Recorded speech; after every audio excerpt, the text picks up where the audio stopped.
Bonjour, mesdames et messieurs. Bienvenue à CTRB Canal 9. Alors, bonjour, Daniel. Bonjour. Et aujourd'hui, nous allons parler un petit peu de politique. Vous avez rencontré Ruth Hélène et M. Boulris la semaine dernière sur deux sujets qui font partie beaucoup de l'actualité présentement.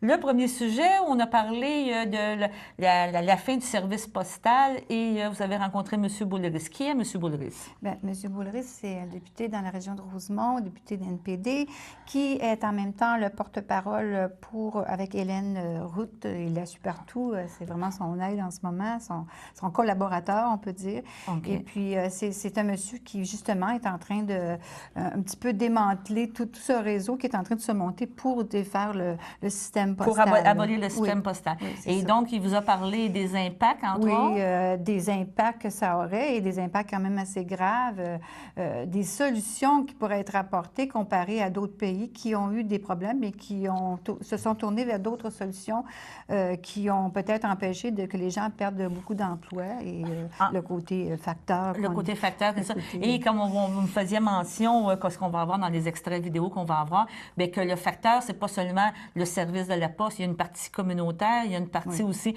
il y a beaucoup de gens qui attendent après le service, qui attendent dans le sens, je veux dire, que ça devient, comment je peux dire ça, un aspect que les gens attendent.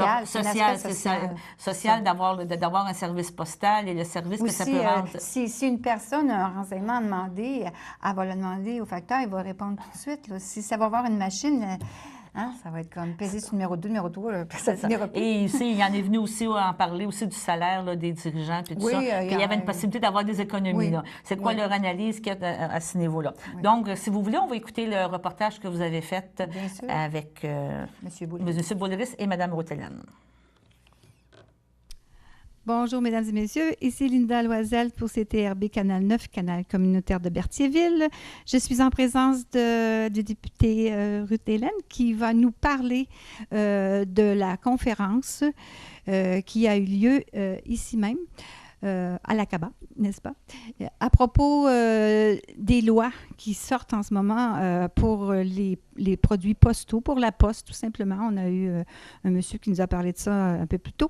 Elle va nous donner son avis. Et bonjour, Madame Hélène, ça me fait plaisir de vous voir. J'aimerais ça que vous me disiez qu'est-ce que vos propos à vous, là, ce que vous ressentez à propos de cette loi-là qui est sortie à propos de la Poste et tout. Mais depuis 2011, après mon élection, j'ai reçu plusieurs résolutions à part des municipalités qui dénonçaient les changements avec Poste Canada. La réduction d'heures au bureau de poste, il y avait des inquiétudes. Donc, suite aux nouveaux annonces de ces coupures et changements au service, j'ai envoyé un 10 % dans les foyers. Généralement, j'ai un bon retour, mais cette fois-ci, j'avais près 1500, 2000 retours. Donc, je savais que c'était un enjeu chaud comme la réforme de l'assurance-emploi.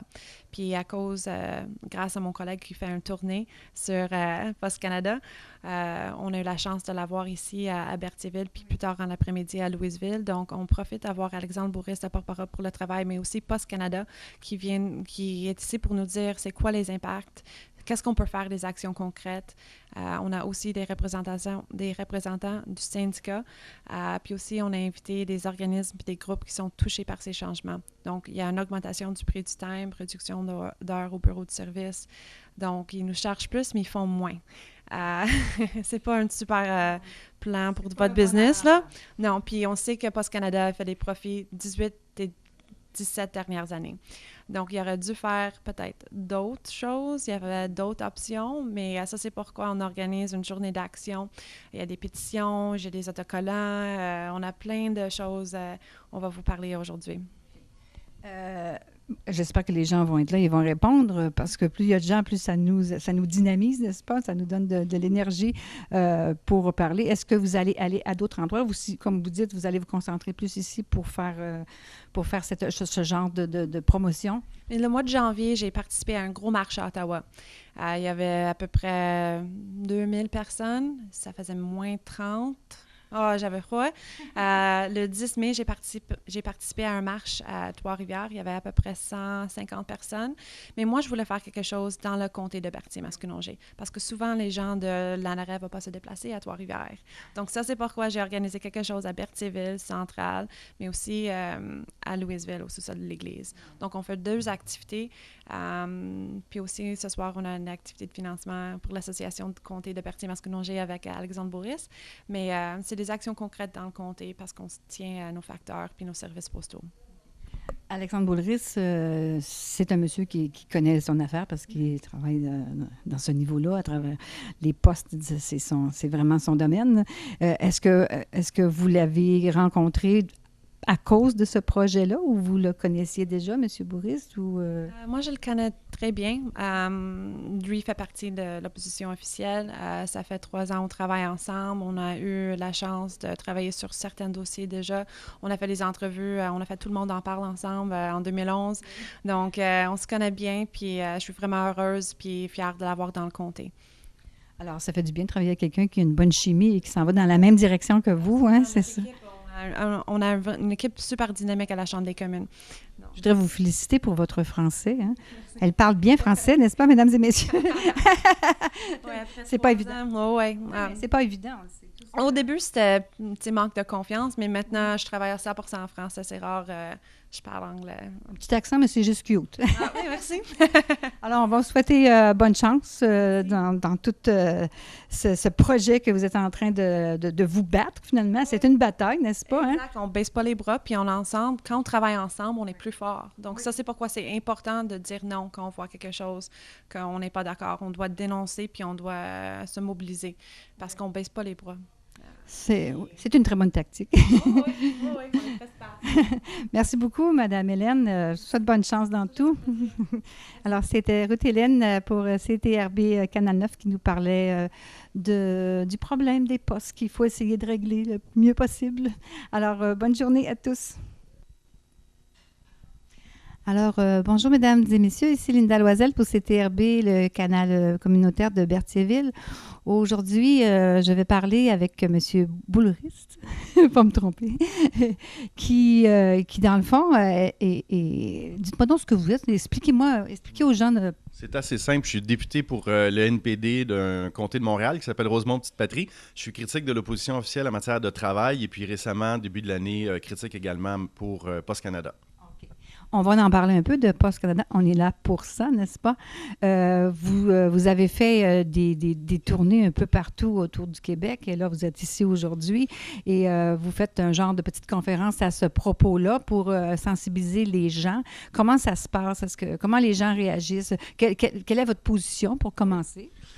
Ce qui a commencé tout ça, c'est au mois de décembre, Post Canada qui a annoncé un plan sur 5 ans en 5 points qui, entre autres, augmente le coût des timbres de quasiment 60% pour les privés, mais également pour les entreprises, les organismes de bienfaisance, mais qui surtout prévoit la fin de la livraison du courrier à domicile d'ici 5 ans, puis l'imposition de boîtes postales communautaires énormes, là, un peu partout dans les villes, les villages, nos municipalités.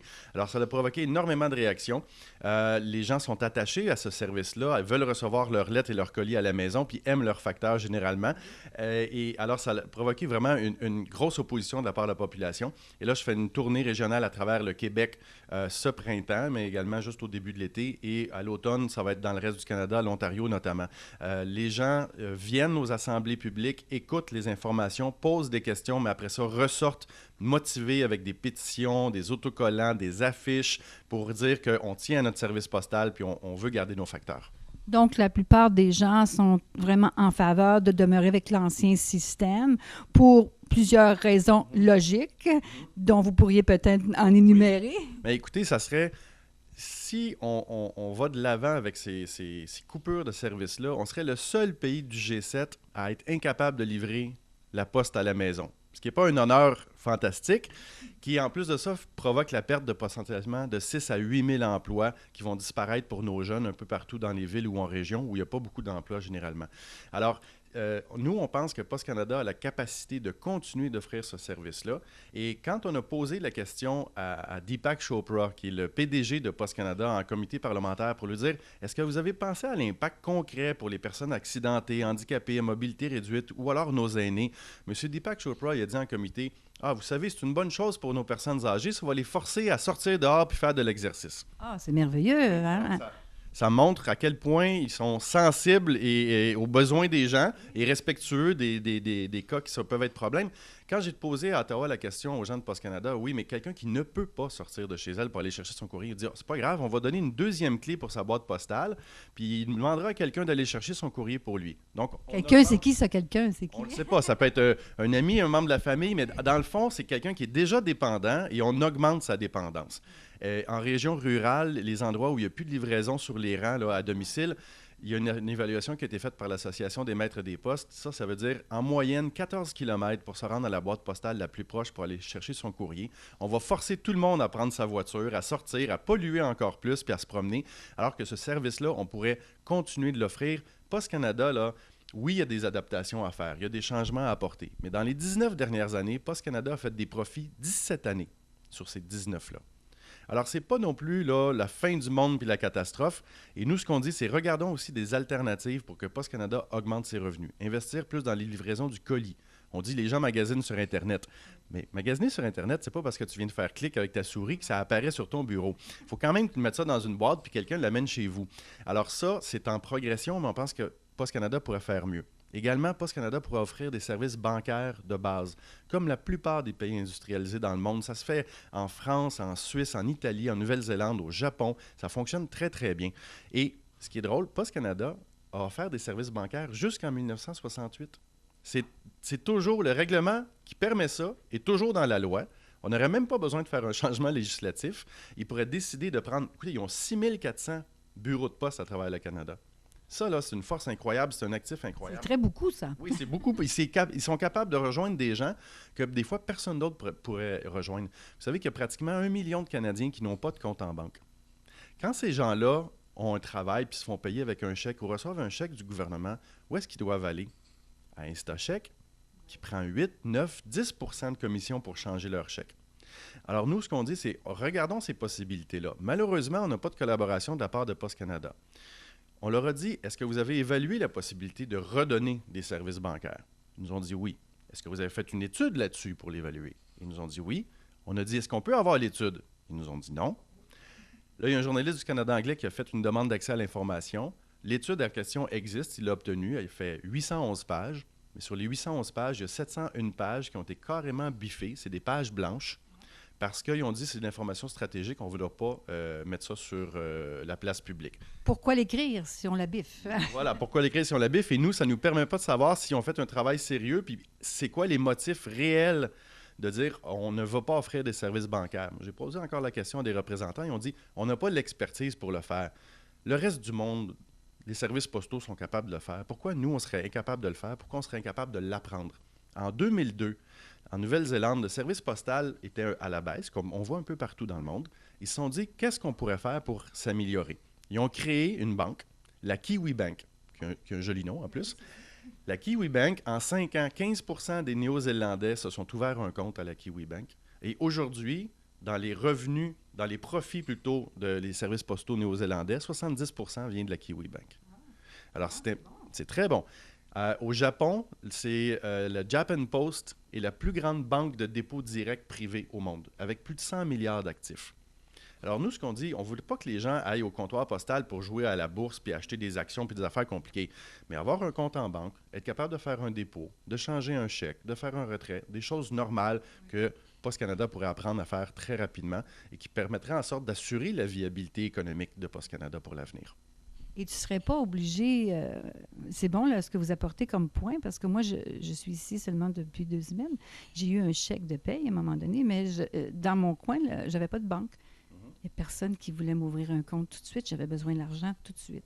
C'est pour ça que ce serait C'est pour ça, Post Canada a un réseau incroyable implanté partout sur le terrain, au-dessus de 68 000 employés. Alors, je pense qu'il y a le potentiel là de faire un virage qui serait intéressant pour être capable d'augmenter le service et l'offre de service à la population, tout en assurant de conserver la livraison du courrier à domicile et de conserver les bons emplois qu'on veut garder également. Mais là, il faut que Post Canada se réveille. Heureusement, son plan est sur 5 ans, ce qui fait en sorte qu'on peut espérer que dans 18 mois, s'il y a un changement de gouvernement, on aura d'autres directives qui seront données à Post Canada à ce moment-là, une fois que peut-être que le NPD aura remplacé les conservateurs, qui sait. On ne sait jamais. Ça pourrait arranger les choses, en tout cas. Oui, c'est ça. Ça aiderait beaucoup les services publics. Et puis, vous m'avez dit tantôt un détail, parce que lorsqu'on a jasé ensemble avant l'émission, il y a plusieurs vice-présidents. Hein? Oui. La structure, l'organisation de Post Canada, là, vous savez, avant de couper le service aux citoyens puis d'augmenter le prix des timbres, M. Deepak Chopra, il peut se voter un bonus à chaque année de 35 %. Oh, j'aimerais ça faire ça. Ouais. Mais il n'y a pas beaucoup de monde qui peuvent faire ça. Et la seule personne à décider, c'est lui-même. Et la structure aussi de l'organisation de Post Canada, en ce moment, ils ont 22 vice-présidents. 22, c'est énorme. Et ces 22-là se divisent une masse salariale de 10 millions de dollars. Et ils sont tous d'accord avec cette loi-là qu'ils veulent passer? Ils sont tous d'accord, comme avec les conservateurs qui sont d'accord aussi avec les coupeurs de ce service public-là, qui est apprécié depuis au-dessus d'un siècle par les Québécois et les Canadiens. OK. Donc, on va enlever quelque chose qui était très bénéfique pour remplacer par quelque chose qui n'a pas beaucoup de points positifs, finalement. Qui est de moins en moins de points positifs. Puis le danger qui nous guette, on pense, nous aussi, c'est qu'on veut tellement amoindrir la qualité de ce service public-là peut-être qu'un jour, il y a quelqu'un qui va dire, peut-être qu'on devrait privatiser Post Canada, finalement. Et là, si vous arrivez avec une privatisation de Post Canada, là, ça va être extrêmement dangereux, surtout pour les régions éloignées, les zones rurales où il n'y a pas beaucoup de monde. En ce moment, là, mettons que le timbre était à 67 sous. Oui. La beauté de service public équitable et universel, c'est que le timbre était à 67 sous à Berthierville, mais également à Rouyn-Noranda, puis à Montréal, puis à Gaspé. Alors qu'on sait que c'est beaucoup plus cher d'envoyer une lettre de Gaspé, par exemple, à Toronto, que de Montréal à Longueuil. Mais tout le monde paye le même prix. Si vous privatisez demain matin, ça n'aura pas le même service, puis ça va être une dégradation pour les régions éloignées. Les gens peuvent s'insurger. Comme ça, vous m'avez parlé d'une dame là, qui a fait une pétition. Parlez-moi de cette dame. C'est exemplaire. Au NPD, on a des pétitions qui roulent. Et puis beaucoup de gens, des dizaines de milliers de personnes ont déjà signé. Mais cette dame-là a une fille handicapée, gravement handicapée en Ontario. Et elle a décidé par elle-même de lancer une pétition. Puis elle a ramassé au-dessus de 140 000 noms. C'est vraiment une des campagnes où les gens réagissent le plus. Juste pour vous donner un exemple, quand on envoie une lettre avec un coupon réponse, dans mon comté à moi, Rosemont-Petite-Patrie, généralement, j'ai 300 à 400 personnes qui me répondent. Que le sujet soit la santé, l'économie, l'assurance-emploi, des choses comme ça. Cette fois-ci, j'ai reçu 2500 réponses de citoyens. Donc, 5 à 6 fois plus élevé que d'habitude. Et ça s'est répété partout. Pierre-Luc Dussault à Sherbrooke, ici, Ruth-Hélène Brosseau, Guy Caron dans le Bas-Saint-Laurent. La réaction des gens est vive partout. Les gens se sentent insultés qu'on leur enlève ce service-là qui est apprécié. Et nous, ce qu'on dit, oui, Post Canada fait face à certaines difficultés qu'il ne faut pas amplifier non plus, mais regardons comment on peut améliorer le service puis améliorer les revenus de Post Canada plutôt que de couper encore une fois. Et tenir compte de l'opinion publique, parce que c'est nous qui payons pour ça. Là. Donc, si les gens disent non, il faut en tenir compte de ça. Il faut avoir une écoute auprès de la population. C'est pour ça que le syndicat des travailleurs et des travailleuses des postes, une des demandes qu'ils ont, c'est qu'il y ait des vraies consultations publiques ouvertes. Mais là, vous savez, là, c'est le NPD qui fait les consultations, comme aujourd'hui à Berthierville puis à Louisville. J'étais à Longueuil hier, puis avant, j'étais à Jonquière puis à Rouyn. Et Post Canada va vous dire, on a fait des consultations avec certaines municipalités. C'était des consultations secrètes et sur invitation seulement. Voilà. Alors, on ne sait pas tellement qui a été invité, ni où ça a eu lieu, ni ce qui s'est dit. Pour nous, là, ce n'est pas des consultations publiques. Là. Ça reste trop mystérieux, là. Voilà. Ça reste trop mystérieux. Alors, et nous, on dit, écoutez la population, regardez c'est quoi les besoins de la population. Et nous, il y a des problèmes pratico-pratiques, là. Si vous avez un nouveau développement dans une banlieue, et là, les gens décident, OK, il va y avoir une boîte postale communautaire à ce moment-là. Mais c'est planifié. Dans l'aménagement du territoire, c'est prévu. Les gens qui achètent leur condo là le savent. C'est pas la même chose quand vous arrivez dans les plus petits villages, dans les zones rurales ou dans les zones urbaines qui sont vraiment densément peuplées. Là, chez nous, là, c'est du 3-4 étages partout. Vous allez les mettre où, les boîtes, là? c'est des milliers de petits casiers qu'il faut installer. Vous allez mettre ça sur les trottoirs, dans les parcs, les cours d'école, dans la pharmacie du coin, dans un entrepôt. On ne le sait pas. Et dans le plan de Post Canada, c'est que les zones urbaines qui sont densément peuplées sont à la fin du 5 ans. Parce que tout ce qu'on voit, c'est qu'ils ne savent pas vraiment où est-ce qu'ils s'en vont puis où est-ce qu'ils vont les mettre, ces boîtes-là. Une des rumeurs qu'on a entendues, c'est qu'ils pourraient les mettre dans des commerces. Encore là, si vous les mettez dans un commerce, moi, je ne suis pas certain que le pharmacien ou le gars qui a un dépanneur, il va vous prêter 2000 pieds carrés comme ça gratuitement. Probablement qu'il va vous charger l'espace puis savoir des frais de location. Et on ne sait pas s'ils ont évalué ça. Et là, ils vont retomber dans un autre genre de déficit. Un autre genre de déficit. Parce que l'argent que tu vas avoir sauvé en coupant des postes, mais là, ça te coûte combien de plus pour louer ces espaces-là? Ou sinon, tu mets ça sur le trottoir, mais là, les municipalités ne pourront pas déneiger. Non. Qui va ramasser les papiers qui traînent dans la rue? Comment on va entraîne plusieurs problèmes. Ils n'ont peut-être pas tout évalué ça, je ne sais pas, là, mais tantôt, vous parliez des gens qui justement, ont ce travail-là dans une campagne. Précisément, ils travaillent depuis des années au poste. Qu'est-ce qu'ils font après? Comme vous dites, ils vont travailler au dépanneur parce que là, c'est dans leur coin. Il y a des régions où il n'y a pas de grosses usines, il n'y a pas de grandes entreprises. Alors, si vous n'êtes pas facteur, vous perdez cette possibilité d'emploi-là, bien là, c'est l'épicerie, le dépanneur, si vous êtes chanceux, peut-être la caisse populaire. Et nous, on pense que c'est quelque chose qu'on doit garder. Ces salaires-là font aussi rouler l'économie. Hein? C'est bénéfique pour les commerces du coin, pour les PME de la région. Et nous, on ne pense pas que c'est une bonne idée de faire disparaître comme ça 8000 bonnes jobs. Bon, bien, vous avez bien fait de vous insurger et j'espère que votre campagne va bien se dérouler, que les gens vont vous appuyer fortement. Ça a l'air d'être quand même bien parti, là, votre affaire. Bien, je vous remercie beaucoup, M. Boulris, qui est un nom qui vient de Belgique, c'est ça? Bretagne. Excusez, Bretagne. Belgique, ça commence par B, les deux, c'est pour ça que... Merci beaucoup. Alors, c'était M. Boulris qui nous parlait des problèmes, des nouvelles lois qui veulent être instaurées pour la Poste. J'espère que vous vous sentez tous concernés. Et gênez-vous pas, partez-en des pétitions. Il y a une madame qui en a parti une, alors on a tous le droit d'en partir, peu importe la raison, d'abord qu'elle est valable. Merci beaucoup. Donc, c'était très intéressant d'entendre les commentaires autant de Ruth-Hélène et de M. Boulris à ce sujet-là. Oui. Ça va être un sujet à suivre parce qu'on va en entendre encore parler dans les journaux, dans les médias. On peut nous autres aussi s'élever contre ça. On a le droit, c'est ça. Je pense que si on va sur le site, il y a des pétitions, vous pouvez aller voir sur les sites. Vous pouvez en partir une si vous voulez. Autre point que parlait Ruth-Hélène dans une autre conférence de presse, un autre point, c'était au niveau du fromage, de l'industrie. L'agriculture, le fromage et tout ça. Je pense qu'elle est beaucoup impliquée à ce niveau-là. Et qu'est-ce qu'elle est venue nous dire? Bien, c'est parce que ce que Ruth-Hélène s'inquiète, c'est qu'on a des bons producteurs de fromage. Ici, de plus en plus au Québec, le fromage est apprécié. On n'est pas obligé nécessairement d'acheter.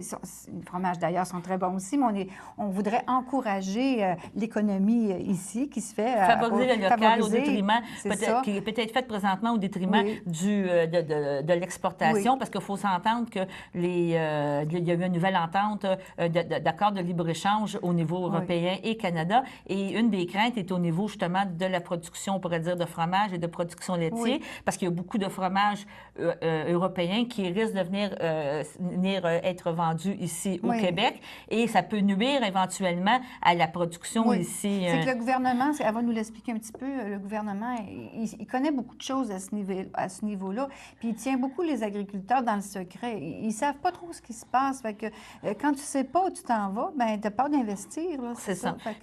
C'est ça. Puis si on regarde un petit peu, on regarde souvent la promotion du fromage d'ici. Justement, on a le 400 fromages d'ici, mais c'est parce que si on veut que les gens achètent ici, il faut les supporter aussi parce que la concurrence, il faut apprivoiser la concurrence, il faut savoir comment la prendre et par la suite, bien, des fois, le choix est plus facile. Mais si tu as déjà de l'aide pour nous aider, je pense, à affronter ça, bien, ça peut être plus intéressant pour les... Et le support, c'est pas juste le support des gens qui vont acheter, mais le support du gouvernement aussi qui est là pour appuyer puis pour pousser dans le dos pour dire, bon, regarde, si vous voulez faire des économies, faites ci, faites ça, on vous donne des trucs. Mais là, il reste dans l'ignorance. Dans l'ignorance, c'est ça. Donc, on va écouter maintenant le reportage de Madame Ruth-Hélène avec Linda qu'elle a fait sur la conférence. Elle parle très bien français, d'ailleurs, je lui dis à la fin. D'accord, pas de problème.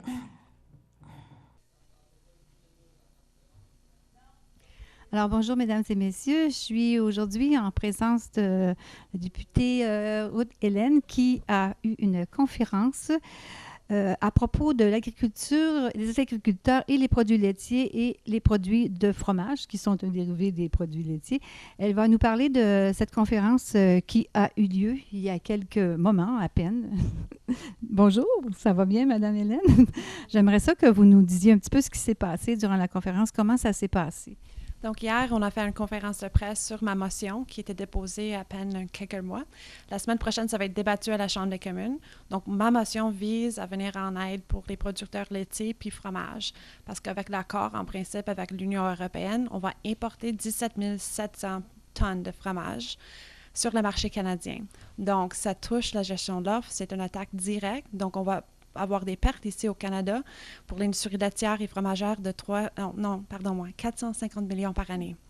Donc, ma motion demande au gouvernement de se tenir à sa promesse, de nous dire c'est quoi la compensation pour l'industrie fromagère et laitier. Aussi, s'assurer de qu'est-ce qu'on importe à les mêmes exigences, puis sécurité alimentaire, les mêmes tests qu'on a ici au Canada. Aussi, demande l'aide à la commercialisation. Donc, s'assurer que nos produits ici, les produits locaux, faits au Québec, faits au Canada, il y a une promotion, puis on a la sensibilisation aux gens de acheter nos produits, nous supporter l'économie canadienne puis québécoise. Comment les gens ont réagi à cette conférence? Est-ce que les gens étaient vraiment avec vous et qu'ils vous appuyaient? Oui, c'était vraiment une belle journée. Je veux enfin remercier les propriétaires du domaine féodal, les aiguilles, parce que leur accueil était tellement chaleureux. On avait tellement de monde là qui nous appuyait. On avait le président du solidarité rurale, on avait l'Union de producteurs agricoles, on avait les producteurs de lait, on a aussi l'appui de la Fédération de la relève Québec. Donc, on a beaucoup d'appui, beaucoup de monde derrière nous parce qu'on sait que cet accord, c'est bon pour certaines industries. C'est bon pour le porc, sirop d'érable, le canneberge, puis l'agriculture fait un petit parti de cet accord. Mais pour le fromage, c'est vraiment négatif. Puis on sait que c'est une industrie florissante, puis on veut s'assurer qu'on garde ces emplois-là, puis on peut développer encore. Parce que nos entreprises, nos productions fromagères, c'est des entreprises. Puis si tu ne connais pas votre avenir, c'est difficile à investir. Donc, on demande justement au gouvernement de nous dire c'est quoi les compensations. Nous tient dans le noir trop souvent, puis on juste veut faire tout notre possible pour défendre cette industrie-là. C'est un peu bizarre que le gouvernement, comme vous dites, vous tient dans le noir. C'est peut-être pour ça qu'on fait souvent des annonces à la télévision avec le fromage du Québec, c'est un bon fromage, qu'on essaie de pousser un peu la vente et de faire connaître ça le plus possible aux gens, au lieu d'acheter des fromages importés qui sont bons aussi, là, mais quand même, on veut que l'industrie ici, ça fonctionne. Avez-vous l'espoir que le gouvernement va quand même aller un peu vers vos idées? J'espère. Depuis l'annonce de l'accord en principe, j'ai fait des consultations avec l'industrie. Puis ça, c'est pourquoi on a déposé cette motion. C'est suite aux demandes, suite aux inquiétudes puis préoccupations des gens de l'industrie. Donc, c'est pas une motion fou, là. Ça pose des actions concrètes. Puis je pense que le gouvernement, il n'y a pas vraiment le choix de se tenir compte puis appuyer ma motion, mais aussi nous aider, donner plus d'informations parce que c'est des emplois en jeu. C'est notre économie, puis c'est nos régions. Et j'imagine que vous faites un petit peu le tour du Québec. Là vous êtes par ici, là, mais vous avez fait des régions et vous allez peut-être en faire encore. Vous allez vous promener un petit peu partout là, pour faire cette publicité-là, si on peut dire ça. Oui, mais pour moi, c'est vraiment important d'être dans la région. Mes fins de semaine, les semaines de comté, pendant l'été, moi, je me concentre ici. Je suis une fille de terrain, mais oui, je suis porte-parole adjointe pour l'agriculture, pour l'opposition officielle. Quand on avait la crise avec le transport du grain dans l'Ouest canadien, moi, je me suis déplacée en Saskatchewan avec notre porte-parole pour voir les impacts sur le terrain, pour parler avec les agriculteurs, pour voir qu'est-ce qu'on peut faire comme projet de loi pour améliorer le transport du grain dans l'Ouest. Donc, des fois, j'ai besoin de me déplacer, mais pour moi, c'est important de... Oui. Eh bien, je Je vous remercie beaucoup, Ruth-Hélène, de nous avoir fait part de votre conférence et je suis contente que tout a bien été là-dedans, puis que je vous souhaite bonne chance dans ce projet-là et dans plusieurs autres aussi. Ouais, merci. Alors, c'était Ruth-Hélène, c'était Hervé, Canal 9. Alors, comme vous voyez, c'était très intéressant de sa part. On voit que... Mme Ruth-Hélène s'implique beaucoup dans, Oui. dans les sujets chauds de l'heure Oui, et tout oui. ça. Et sûrement qu'elle va nous revenir d'ici à la fin de l'été avec d'autres implications Oui. là, qui vont se faire au Elle est niveau très de... motivée, puis ça fait du bien. C'est encourageant pour les gens autour qui sont concernés et tout ça. Là. Parfait. Puis, Bon, merci ben, beaucoup. merci. Bye-bye. Bonne journée.